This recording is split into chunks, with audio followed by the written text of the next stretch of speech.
सच की जीत हुई। अध्याय 1। बेगुनाही की बेड़ियां। हवेली के लिविंग रूम का माहौल इस कदर भारी था कि किसी की सांस लेने की आवाज भी साफ सुनी जा सकती थी।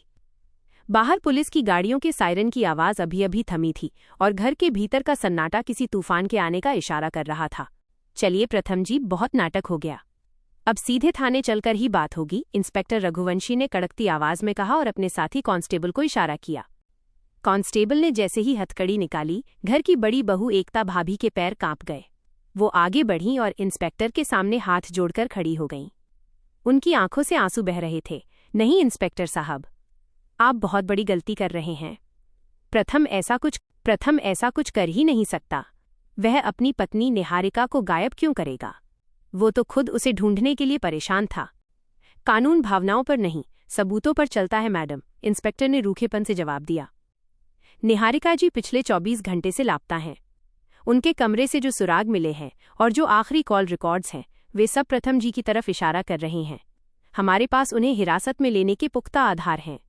तभी राजनी जी, प्रथम की मां, बदहवास सी दौड़ती हुई आईं और इंस्पेक्टर के पैर पकड़ने लगीं। मेरी बात मानिए साहब, मेरा बेटा बेकसूर है। ओमकार जी, आप कुछ बोलते क्यों नहीं? देखिए, ये हमारे बच्चे को ले जा रहे हैं। उन्होंने अपने पति ओमकार जी की तरफ देखते हुए चीख कर कहा। ओमकार जी, जो हमेशा अपने सिद्धांतों और संजीदगी के लिए जाने जाते थे, इस समय पूरी तरह टूट चुके थे। उनकी आंखों में बेबसी साफ झलक रही थी। उन्होंने आगे बढ़कर इंस्पेक्टर से विनती की।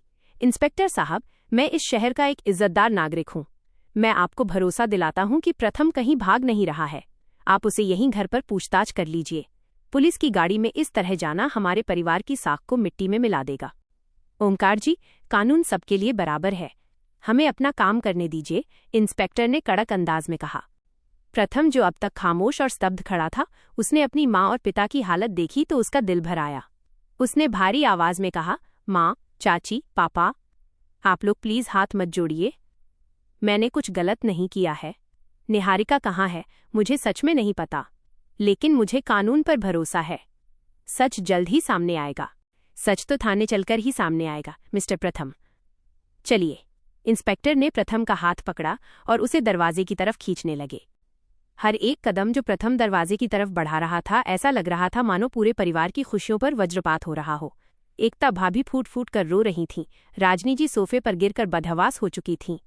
जैसे ही पुलिस वाले प्रथम को लेकर मुख्य दरवाजे की चौखट पर पहुंचे, तभी अचानक हवेली की सीढ़ियों से एक बुलंद और कड़क आवाज गूंजी। रुक जाइए पुलिस वाले, रुक जाइए। निहारिका कहीं गायब नहीं हुई है, वो इसी घर में है। अध्याय 2। राध्या का शंखनाद। ये आवाज किसी और की नहीं, बल्कि राध्या की थी। जैसे ही ये शब्द हवा में गूंजे, पूरे हॉल में मानो वक्त ठहर गया। इंस्पेक्टर रघुवंशी के कदम वहीं रुक गए।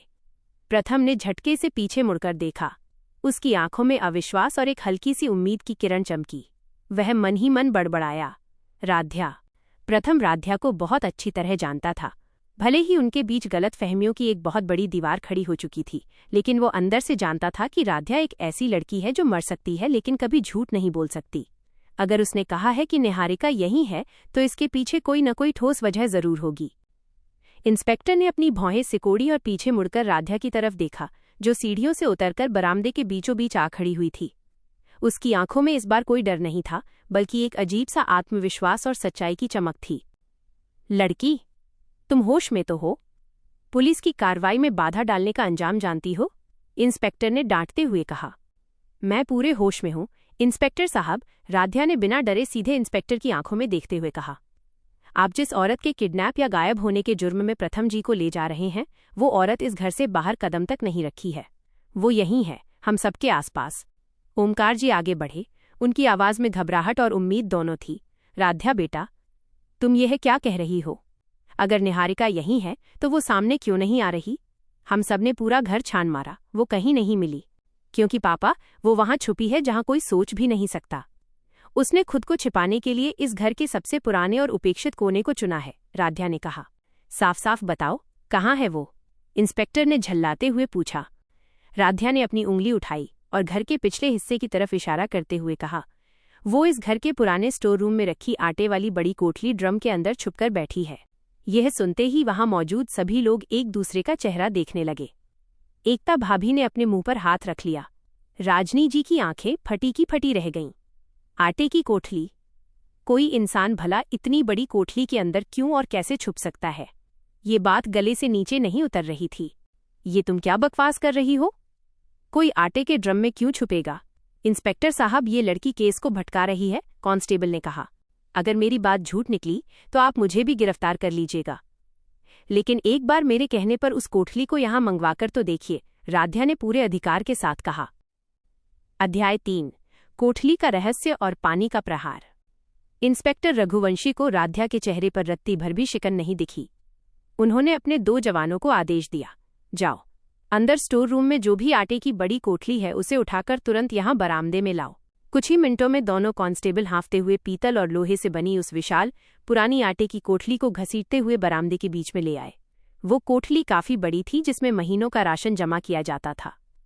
उसका ढक्कन ऊपर से पूरी तरह बंद था और उसमें हवा के लिए छोटे छोटे बारीक छेद थे, जो अमूमन अनाज को खराब होने से बचाने के लिए बनाए जाते थे। पूरा परिवार उस कोठली के चारों तरफ इकट्ठा हो गया। प्रथम की धड़कनें तेज हो चुकी थीं। खोलो इसे, इंस्पेक्टर ने आदेश दिया। जैसे ही कांस्टेबल ने भारी ढक्कन को झटके से खोला, अंदर का नजारा देखकर वहां खड़े हर इंसान के होश उड़ गए। कोठली के भीतर आटे के बोरों के बीच सिकुड़कर एक औरत बैठी हुई थी। उसके बाल बिखरे हुए थे और उसने अपने चेहरे को एक काले स्कार्फ से ढक रखा था। उसके कपड़ों पर हर तरफ सफेद आटा लगा हुआ था। बाहर निकलो, चलो बाहर आओ, कांस्टेबल ने चिल्लाकर कहा। वो औरत कांपते हुए धीरे धीरे उस बड़ी कोठली से बाहर निकली। वो लगातार अपना चेहरा छुपाने की कोशिश कर रही थी और रोने का नाटक कर रही थी। ओमकार जी की आंखें खुली की खुली रह गईं। एकता भाभी और राजनी जी को अपनी आंखों पर यकीन नहीं हो रहा था। निहारिका? राजनी जी के मुंह से चीख निकली। यह निहारिका है? लेकिन ये यहाँ क्या कर रही थी? तभी इंस्पेक्टर रघुवंशी आगे बढ़े। उन्होंने गौर से उस औरत को देखा, जिसके चेहरे पर स्कार्फ और आटे की परत जमी हुई थी। इसका चेहरा ठीक से साफ दिखाई नहीं दे रहा है। कांस्टेबल, जरा पानी लाओ।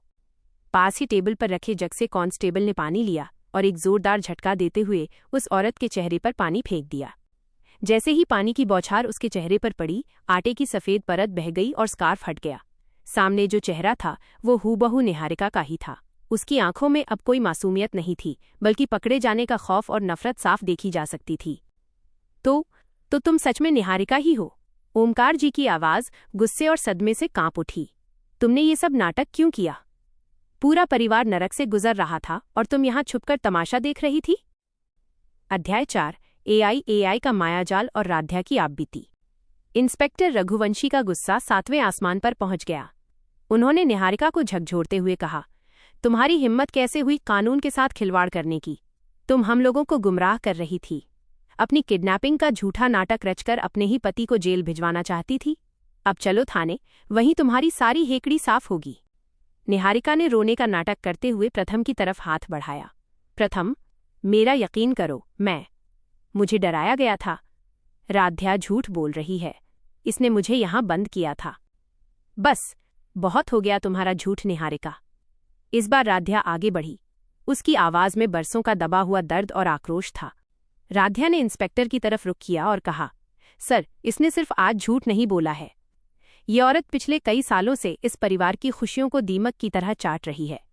इसने जो मेरे साथ किया वो तो अक्षम्य है। प्रथम ने राध्या की तरफ देखा। उसकी आंखों में ढेरों सवाल थे। राध्या ने अपनी हिम्मत जुटाई और सबके सामने उस काले सच का पर्दाफाश करना शुरू किया। देख लिया ना आप सबने, ये औरत किस हद तक गिर सकती है।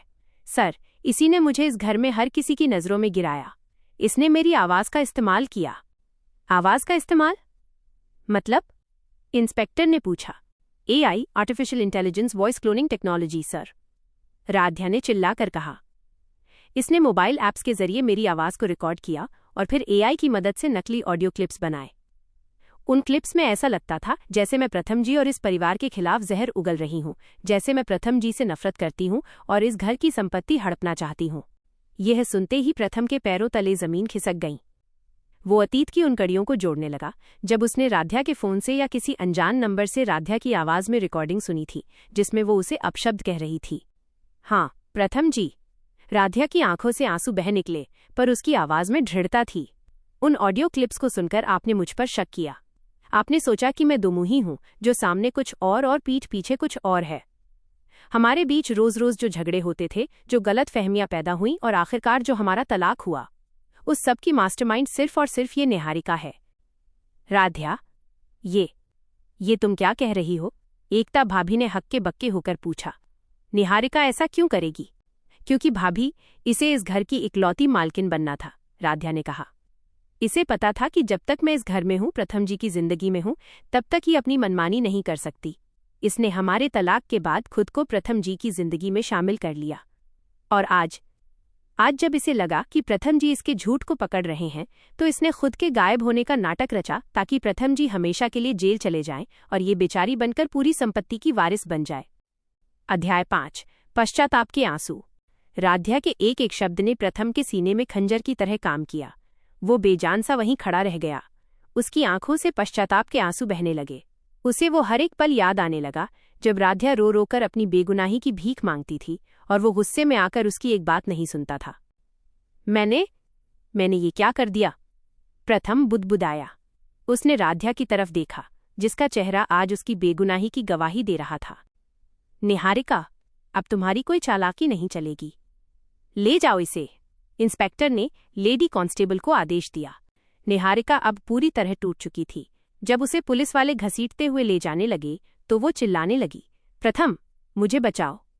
पापा जी, मुझे माफ कर दीजिए। एकता भाभी, मैं सुधर जाऊंगी, लेकिन अब बहुत देर हो चुकी थी। घर के किसी भी सदस्य की आंखों में उसके लिए दया का एक कतरा भी बाकी नहीं था। सभी के दिलों में सिर्फ और सिर्फ नफरत और घृणा थी। जैसे ही पुलिस की गाड़ी निहारिका को लेकर रवाना हुई, हवेली का माहौल पूरी तरह बदल गया। जो सन्नाटा पहले डर और खौफ का था, वो अब एक गहरे पश्चाताप और भावुकता में बदल चुका था। एकता भाभी और राजनी जी दौड़कर राध्या के पास आईं। उन्होंने बिना कुछ सोचे समझे राध्या को गले से लगा लिया। मुझे माफ कर दे बेटा, मुझे माफ कर दे। राजनी जी फूट फूट कर रोने लगीं। हम कितने अंधे थे कि जो साक्षात देवी जैसी बहू हमारे घर में थी, उसे पहचान नहीं पाए और उस नागिन को दूध पिलाते रहे। एकता भाभी ने राध्या के आंसू पोंछते हुए कहा, राध्या, तुमने आज सिर्फ प्रथम को जेल जाने से नहीं बचाया है, बल्कि इस पूरे परिवार को बिखरने और तबाह होने से बचा लिया। अगर आज तुम नहीं होती तो हम सब कहीं के नहीं रहते। ओमकार जी आगे बढ़े। उनका सीना गर्व से चौड़ा था, लेकिन आंखों में भावुकता के आंसू थे। उन्होंने राध्या के सिर पर हाथ रखा और बेहद भावुक होकर कहा, बेटा, आज तुमने साबित कर दिया कि खून के रिश्तों से बड़े कर्म और संस्कार होते हैं। तुमने हमारे परिवार को टूटने से बचा लिया। तुम इस घर की बहू नहीं, इस घर की बेटी हो, इस घर की रक्षक हो। अध्याय 6, एक नई शुरुआत। अब बारी प्रथम की थी। वह भारी कदमों से राध्या की तरफ बढ़ा। उसका पूरा शरीर कांप रहा था। वो राध्या के सामने आकर खड़ा हुआ, जिसने कभी उसे अपनी दुनिया माना था और जिसे उसने खुद अपने हाथों से बर्बाद कर दिया था। प्रथम ने बिना कुछ सोचे सबके सामने राध्या के आगे अपने हाथ जोड़ दिए। वो घुटनों के बल बैठने को हुआ, लेकिन राध्या ने उसे रोक दिया। मुझे माफ कर दो राध्या। प्रथम की आवाज रुंध गई थी। मैं दुनिया का सबसे बेवकूफ और गुनहगार इंसान हूं। मैंने उस तकनीक पर भरोसा किया, उन झूठे सबूतों पर भरोसा किया, लेकिन तुम्हारी पावन आंखों पर, तुम्हारी उस साफ दिल की धड़कन पर भरोसा नहीं किया। मैंने तुम्हें समझने में बहुत बड़ी भूल कर दी। मुझे जो सजा देना चाहो दे दो, लेकिन प्लीज मुझे माफ कर दो। राध्या ने प्रथम को देखा। उसकी आंखों में भी आंसू थे, लेकिन उन आंसुओं में अब कोई शिकायत नहीं थी। उसने धीरे से कहा, प्रथम जी, सच को सामने आना ही था। देर से ही सही, लेकिन आज सब कुछ साफ हो गया। मेरे लिए यही सबसे बड़ी सजा का अंत है। हवेली के सभी सदस्यों की आंखों में आज राध्या के लिए पहले से भी 1000 गुना ज्यादा प्यार, सम्मान और आदर था। पूरे परिवार को अब अच्छी तरह समझ आ चुका था कि असली सच्चाई क्या थी, कौन उनके साथ छल कर रहा था और कौन सच में उनका अपना था। राध्या की सच्चाई, उसकी अच्छाई और उसके त्याग ने पूरे घर को एक बार फिर से खुशियों के धागे में पिरो दिया था। झूठ का अंत हो चुका था और एक नए सुनहरे सवेरे की शुरुआत हो चुकी